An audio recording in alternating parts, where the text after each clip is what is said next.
каких-то плюсы от службы в армии? Конечно, это воспитывает в молодых людях мужество, умение преодолевать трудности, физически развивает. Здоровье поднимает, физическая подготовка улучшается. Это трата времени для меня. Человек становится мужчиной мужественным, приспособленным к жизни, разным ситуациям жизненным, так. Смелость, например, мужество все проявляется. Наверное, учат тому, что нужно быть крепче, смелее. Думаю, что никаких. У меня есть 12-летний сын, я бы не хотела, чтобы он служил. Разные мужчины становятся, много чему научатся. В конце концов, автомат подержат в руках. Школа жизни все-таки. Настоящими мужчинами возвращаются. Но плюсы есть, люди становятся дисциплинированными и более собранными, что ли.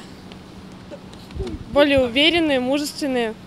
Сейчас потому что в основном парни пошли, не знаю, бездельники какие-то. Не знаю, армия, наверное, дисциплинирует больше. Стрелять научитесь из автомата. Защищать родину будете уметь там. Спортом будете заниматься в армии.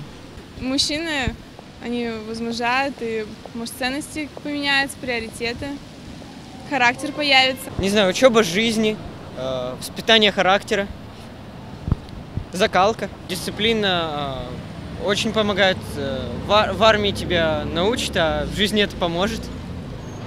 То есть, например, пойдешь устраиваться на работу, и будет хороший карьерный рост.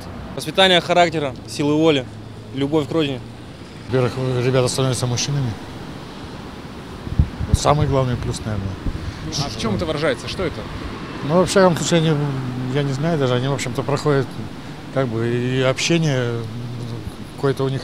В общем-то, мировоззрение совсем становится другим.